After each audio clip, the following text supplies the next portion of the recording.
Bayangkan ini, kamu berdiri di depan cermin yang pecah. Di satu sisi kamu melihat dirimu memberi, mencintai, mencoba, menjelaskan, menyatukan semuanya dengan tangan yang gemetar.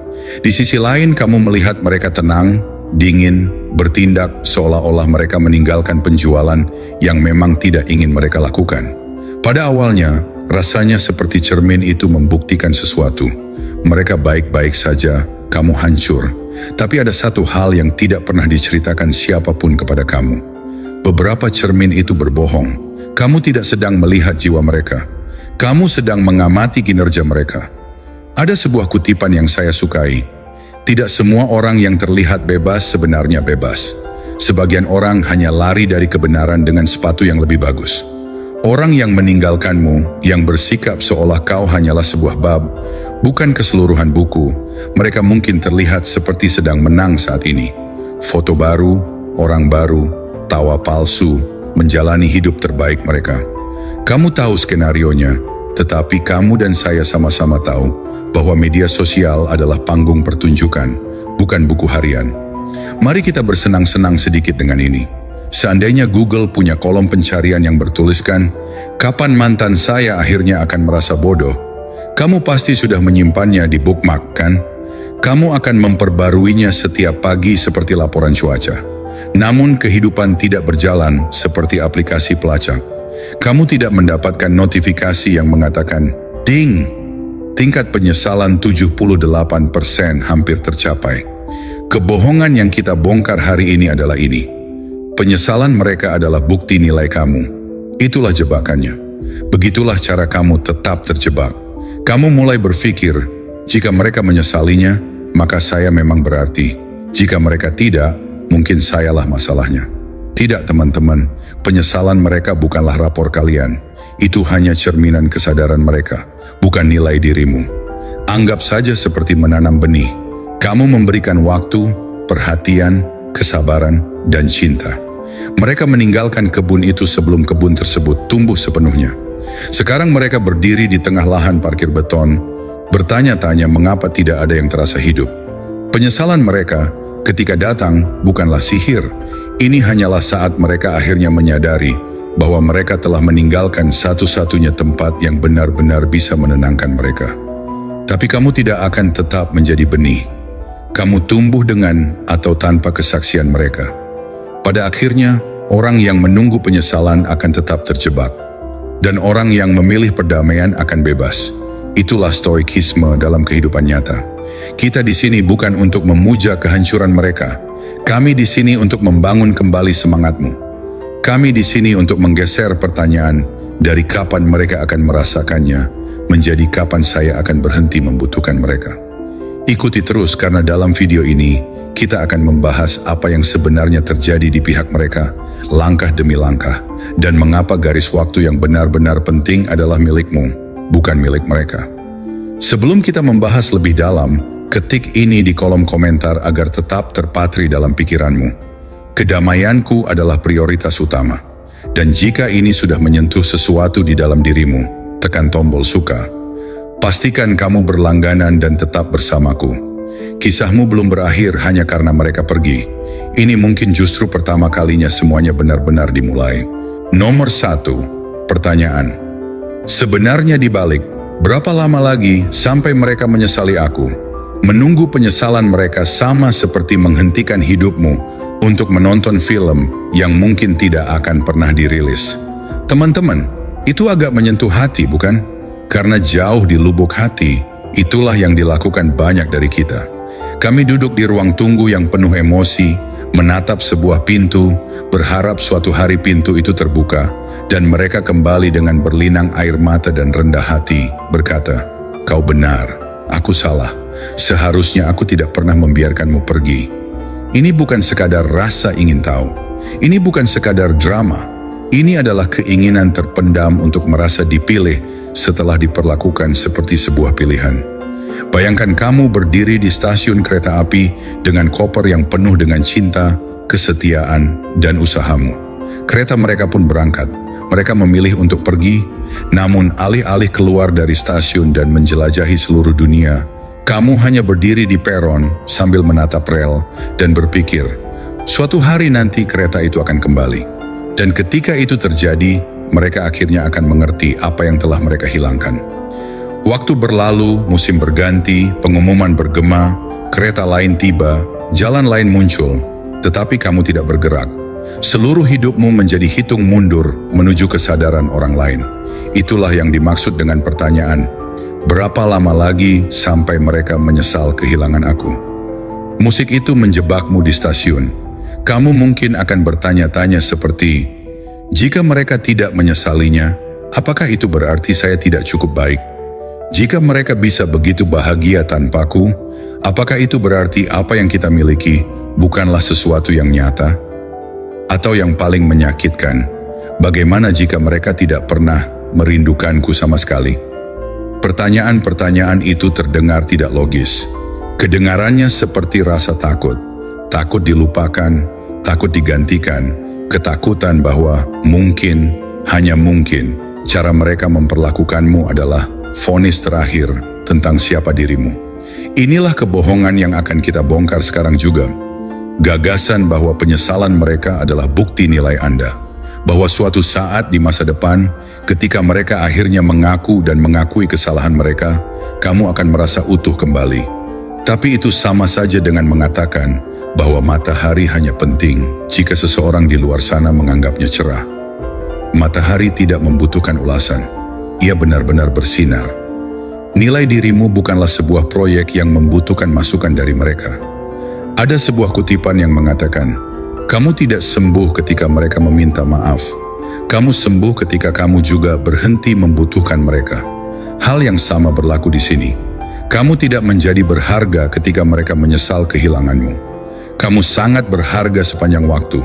Ketidakmampuan mereka untuk melihat hal itu bukanlah cerminan dari nilai dirimu. Ini mencerminkan tingkat kesadaran, kematangan, dan kapasitas emosional mereka pada saat itu. Tapi mari kita jujur. Mari kita bersikap realistis. Sulit untuk tidak berpikir seperti ini. Sulit untuk tidak duduk di sana sambil menelusuri profil mereka, menganalisis setiap cerita, setiap unggahan, setiap senyuman, dan bertanya-tanya, apakah mereka merasakan sesuatu sama sekali? Pikiranmu mempermainkanmu. Film ini menceritakan kisah-kisah seperti, jika mereka benar-benar peduli, mereka pasti sedang menderita sekarang. Dan ketika kamu tidak melihat penderitaan itu, otakmu akan membalikannya kepadamu. Mungkin mereka memang tidak pernah peduli. Mungkin hanya aku yang merasakan sesuatu. Itu tidak benar. Bayangkan pikiranmu seperti ruang sidang tempat hatimu diadili.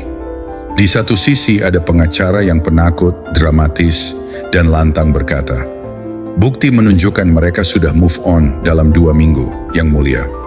Jelas hubungan ini tidak berarti apa-apa. Di sisi lain ada keheningan karena kamu belum mengizinkan suara kamu sendiri untuk berbicara. Kamu telah menyerahkan seluruh kasus ini kepada perilaku mereka. Tapi inilah kejutannya. Kalian berdua berada dalam cerita yang sama, tetapi kalian tidak berada di tempat yang sama secara emosional. Mereka mungkin sedang lari dari diri mereka sendiri sementara kamu justru hadir sepenuhnya. Mereka mungkin saja berpura-pura sementara kamu jujur. Cara mereka pergi lebih mencerminkan kondisi mereka, bukan nilai kamu. Akan sulit untuk melepaskan fantasi penyesalan ini. Mengapa? Karena itu memberimu kenyamanan tersembunyi. Hal itu membuatmu percaya bahwa di suatu tempat di masa depan akan ada keadilan, ada keseimbangan, ada momen di mana mereka akhirnya merasakan apa yang kamu rasakan. Dan saya tidak mengatakan mereka tidak akan melakukannya. Maksud saya hidupmu tidak bisa dibangun di sekitar menunggu adegan itu. Kau tidak dilahirkan untuk menjadi aktor tanpa bayaran dalam film emosional orang lain. Kamu memiliki cerita sendiri untuk disutradarai. Metafora lain untuk kamu. Bayangkan dirimu seperti sebuah rumah yang telah kamu bangun selama bertahun-tahun. Kau mengecat dinding dengan penuh perhatian, mendekorasi ruangan dengan kesabaran, menyalakan lilin pemahaman di setiap sudut. Mereka tinggal di rumah itu dan menganggap musik sebagai hal yang biasa. Suatu hari mereka keluar sambil berpikir, aku akan menemukan sesuatu yang lebih baik. Jadi mereka pergi, berkelana melalui motel murahan yang penuh perhatian dangkal, kenyamanan sementara, dan percakapan hampa. Suatu hari nanti, ya mereka mungkin akhirnya menyadari bahwa tidak ada yang terasa seperti rumah yang kamu bangun. Itulah perjalanan mereka. Tapi sementara itu, apa yang sedang kamu lakukan? Apakah kamu berdiri di dekat jendela, menunggu mereka kembali? Atau apakah kamu sedang merenovasi rumahmu, memperbaruinya, menjadikannya tempat perlindungan yang begitu kuat dan damai, sehingga bahkan jika mereka mengetuk, kamu tidak putus asa untuk mengundang mereka masuk kembali? Teman-teman, alasan mengapa kalian menganggap penyesalan mereka begitu penting adalah karena kalian tidak pernah diberi alat untuk memvalidasi diri sendiri.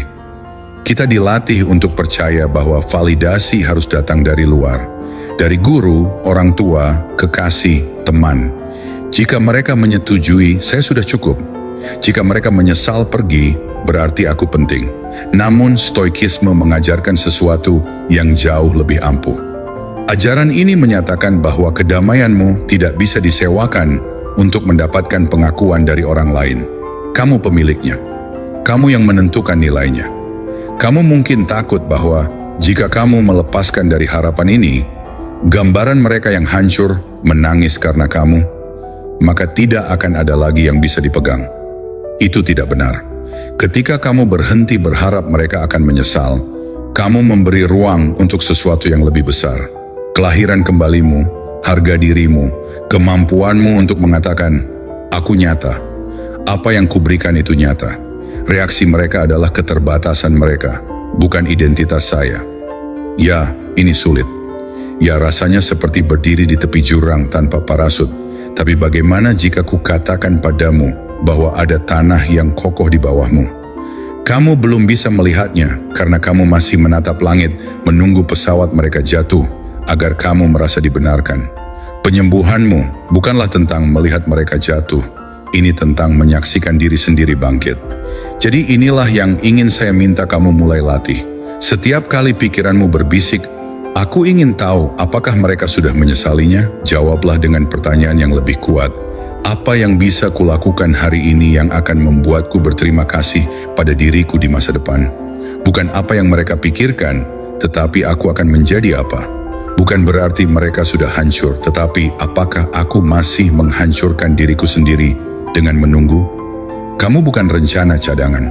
Kamu bukanlah pelajaran yang harus mereka pelajari dengan mengorbankan seluruh identitasmu. Kamu adalah manusia seutuhnya dengan kehidupan yang layak mendapatkan pergerakan, petualangan, kegembiraan, dan pertumbuhan. Penyesalan mereka, jika memang datang pada saat itu, hanyalah suara latar. Suara utama haruslah suaramu. Jadikan ini titik balikmu, bukan periode stagnasi. Dunia tidak membutuhkan orang lain yang terjebak dalam kemacetan emosional, membunyikan klakson pada mobil yang sudah berbelok ke jalan lain. Dunia membutuhkan seseorang yang berkata, aku sudah bosan menunggu di lampu merah ini. Aku akan mengambil jalan baru. Tuliskan ini di kolom komentar untuk menunjukkan pada diri sendiri dan pada dunia sekitar bahwa kamu sedang berubah. Aku tak akan menunggu penyesalan. 4 kata, sederhana namun ampuh. Jadikan ini sebagai penegasanmu, jadikan itu sebagai batasanmu. Karena ketika kamu berhenti menunggu penyesalan mereka, kamu akhirnya memberi ruang bagi transformasi dirimu sendiri. Dan itu baru permulaan dari apa yang akan datang selanjutnya. Nomor 2, kebebasan palsu dan kebahagiaan yang mereka tampilkan. Tidak setiap senyuman membawa penyembuhan. Beberapa senyuman hanyalah perban untuk luka yang tak ingin dibersihkan siapapun. Teman-teman, mari kita bicarakan tentang tahap yang paling menyakitkan untuk ditonton. Bagian di mana mereka berjalan menjauh darimu dan entah bagaimana terlihat lebih ringan, lebih bahagia, dan lebih bebas.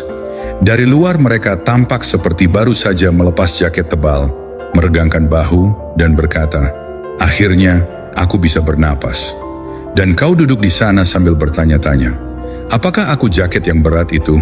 Pikiran itu saja sudah bisa menghancurkan harga dirimu seperti badai. Kamu membuka ponselmu dan di sana ada foto baru, tempat baru, orang baru. Mereka tertawa di setiap adegan. Keterangan foto seperti awal yang baru atau menjalani hidup terbaikku.